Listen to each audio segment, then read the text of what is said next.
اعوذ باللہ السمیع العلیم من الشیطان الرجیم بسم اللہ الرحمن الرحیم۔ لا آف ریٹس کو سیکھنے کے اعتبار سے آج ہم 5 ریٹوں میں پہلی جو ریٹ ہے سیشورارے ریٹ جو ہے اس پہ بات کر رہے ہیں۔ ریٹ آف سیشوراری بنیادی طور پر اعلیٰ عدلیہ اپنے غیر معمولی اختیارات کے ذریعے انفیریئر کورٹس جو ماتحت عدالتیں ہیں ان کو اپنے کنٹرول میں لاتی ہیں۔ ان کی آرڈرز کے اعتبار سے خوبیوں کو اینالائز کیا جاتا ہے اور ان آرڈرز کی خامیاں اور ان آرڈرز کی غلطیوں کی اصلاح کی جاتی ہے۔ یعنی آسان زبان میں اگر ہم کہیں کہ ریٹ آف سیشوراری کے ذریعے ہائر کورٹس لوور کورٹس کو اپنے ایمبٹ کے اندر قانونی دائرہ کار کے اندر رکھنے میں یہ ریٹ جاری کرتی ہے۔ بنیادی طور پر سیشوراری جو ہے لیٹن زبان کا ورڈ ہے جس کا لفظی مطلب ہے تصدیق کرنا۔ یعنی آسان زبان میں اگر ہم کہیں تو ماتحت عدالتوں کے آرڈرز کی تصدیق انفیریئر کورٹس ریٹ آف سیشوراری کے ذریعے کرتی ہیں۔ اور ریٹ آف سیشوراری کا مقصد بنیادی طور پر اعلیٰ عدالتوں کو با اختیار بنانا ہے تاکہ ماتحت عدالتوں کو مانمانیاں کرنے سے روکا جا سکے اور ماتحت عدالتوں کو قانون کے دائرے میں کاربند رہنے کے لیے مجبور کیا جا سکے کہ کوئی لاقانونیت نہ ہو سکے، چھوٹی عدالتیں اپنے دائرہ کار میں رہیں۔ اس حوالے سے All India Reporter 2003 Supreme Court page 3044، All India Reporter 1954 Supreme Court page 440، All India Reporter 1955 Supreme Court page 233، All India Reporter 2003 Supreme Court page 3044، 2013 CLC page 904 اور All India Reporter 1964 Supreme Court page ہے 477 جو ہے وہ اس حوالے سے ہمیں اس جو basic لا ہے اس کے اوپر ڈسکشن دے دیتی ہے۔ اور اس کی فلاسفی کے اوپر اگر آپ مزید دیکھنا چاہیں تو 2003 SCMR page 338، PLD 2003 Lahore high court page 617 اور 2014 CLC پیج 1578 جو ہے اسکوپ آف ریٹ آف سیشوراری کو ڈسکس کرتی ہیں۔ اور ایک بات ذہن میں رکھیے گا کہ صرف اور صرف متاثرہ شخص جو ہے اس کو لوکس اسٹینڈائی حاصل ہے کہ وہ ریٹ آف سیشوراری جو کو دائر کر سکتا ہے۔ یعنی وہ شخص متاثرہ شخص وہ شخص ہوگا جو ماتحت عدالتوں کے کسی آرڈر سے جو کہ آرڈر قانون کی اگینسٹ ہے، وائولیشن ہے بنیادی حقوق کی یا بنیادی قانون کی وائولیشن ہے، اس کے خلاف ہے، تو جو شخص متاثر ہو رہا ہے وہ لوکس اسٹینڈائی رکھتا ہے کہ وہ ہائی کورٹ میں ریٹ فائل کرے گا سیشوراری کی۔ اس حوالے سے PLD 2009 supreme Court page 644، 2010 PLC page 293، PLD 2013 Lahore high court page 476 ہے۔ اور ایک بات ذہن میں رکھیے گا کہ ہمیشہ ریٹس جو ہوتی ہیں وہ کبھی بھی کہا جاتا ہے کہ آلٹرنیٹیو ریمیڈی اگر ہوگی تو ریٹ نہیں ہوگی، but writ of certiorari can be granted despite availability of an alternative remedy. چونکہ سیشوراری کی ریٹ کے اندر ماتحت عدلیہ کے غیر قانونی احکامات کو کالعدم قرار دینا ہے، خواہ کوئی آلٹرنیٹیو ریمیڈی موجود ہے متاثرہ شخص کے پاس، پھر بھی ریٹ آف سرشواری جو ہے وہ جاری کی جا سکتی ہے۔ مثلاً امپیونڈ آرڈر بنیادی طور پر without unlawful authority ہے، اور یا جورسڈکشن کی ایکسیس ہے یا لیک آف جورسڈکشن ہے، تو پھر آلٹرنیٹیو ریمیڈی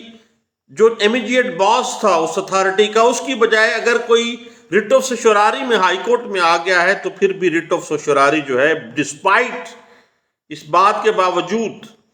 کہ اس متاثرہ شخص کے پاس کوئی آلٹرنیٹیو ریمیڈی موجود تھی، پھر بھی ریٹ آف سرشواری جو ہے اس کے باوجود بھی جاری کی جا سکتی ہے۔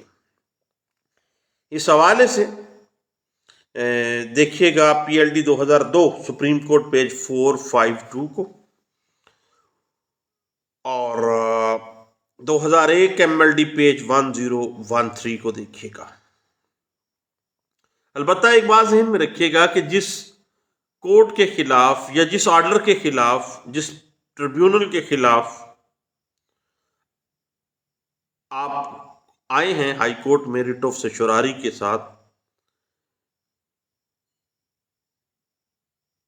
اس ماتحت عدالت کو آپ نے لازمی طور پر پارٹی بنانا ہے۔ اس حوالے سے All India Reporter 1963 Supreme Court page 786، All India Reporter 1969 Supreme Court page 329 ہے، All India Reporter 1970 Supreme Court page 769 ہے۔ اور ایک بات ذہن میں رکھیے گا، اس حوالے سے لینڈ مارک ججمنٹ ہے 1986 S C M R page 1561 جو ہے وہ اس سکوپ کو بڑے اچھے انداز سے ڈسکس کر دیتی ہے، اور 2001 سی ایل سی پیج 1229 جو ہے وہ اس حوالے سے ہمیں گائیڈ لائنز دے دیتی ہے۔ اب صحیح بات اس طرح سے ہے کہ ریٹ آف سرشواری کے لیے پہلی بات یہ ہے، جب بھی آپ ریلیف لینے آتے ہیں ہائی کورٹ میں، اس کی ٹیکنیکلٹیز کو تھوڑا سا ڈسکس کر لیتے ہیں کہ ریٹ آف سرشواری میں ریلیف لینے کے لیے کسی شخص کو اس کے حصول کا حق فراہم نہیں کرتا، بلکہ یہ ریٹ آف سرشواری جاری کرنا عدالت کا ثوابدیدی اختیار ہے، ایز اے رائٹ کلیم نہیں کر سکتا کوئی بندہ، چونکہ ماتحت عدالت نے جناب آرڈر ان لافل جاری کیا ہے، ود آؤٹ جورسڈکشن کیا ہے، تو وہ ایز اے رائٹ آ گیا ہے۔ نہ، رائٹ نہیں ہے، ڈسکریشن آف کورٹ ہے۔ اور یاد رکھیے گا کہ ریٹ آف سرشواری صرف ان حالات میں جاری کی جاتی ہے جب کسی ماتحت عدالت نے یا ٹریبیونل نے اپنے اختیارات سے تجاوز کیا ہے، یا اپنے اختیارات کو استعمال نہیں کیا ہے جن کو وہ لازمی استعمال کرنا چاہیے تھا، یا کوئی غیر قانونی عمل کیا ہے، یا جو نیچرل جسٹس کے جو پرنسپلز ہیں ان کو وائلیٹ کیا ہے، انہوں نے جو انسانی بنیادی حقوق ہیں ان کو وائلیٹ کیا ہے، تو پھر ریٹ آف سرشواری جو ہے وہ مینٹینیبل ہے اور اس میں ریلیف بھی مل جاتا ہے۔ صاحب اس حوالے سے پی ایل ڈی 1962 کراچی پیج 613 جو ہے وہ بیسک جو پرنسپلز ہیں انگریڈینٹس کے ریلیف کے حوالے سے وہ ہمیں کچھ ڈسکس کر دیتی ہے۔ اب صاحب بات اس طرح سے ہے کہ اگر کوئی سرکاری ادارہ، کوئی بھی اتھارٹی، ماتحت عدالت ہے، کوئی ٹریبیونل ہے، کوئی نیم عدالتی فورم ہے، وہ اپنے اختیارات عدالتی طرز پر استعمال نہیں کرتا، وہ نیچرل جسٹس کے جو بنیادی قوانین ہیں، مثلا نو ون شوڈ بی انہرڈ، دوسری پارٹی کو سنے بغیر ہی اگر کوئی بندہ جناب آرڈر پاس کر گیا ہے، تو پھر ایسی صورتحال میں کیا کیا جائے گا؟ ریٹ آف سرشواری جو ہے ایک بڑا اچھا فورم ہے، اور اس طرح اگر کسی عدالت نے، کسی اتھارٹی نے یا کسی ٹریبیونل نے قانون کے منافی کوئی فیصلہ کیا ہے، قانون کا کوئی غلط استعمال کیا ہے، یا قانونی غلطی کی ہے، یا بنیادی انسانی حقوق کی خلاف ورزی میں کوئی فیصلہ کیا ہے، تو ایسی صورت میں ہائر جو اتھارٹی کورٹ ہے، ہائی کورٹ ہے جو ہے، وہ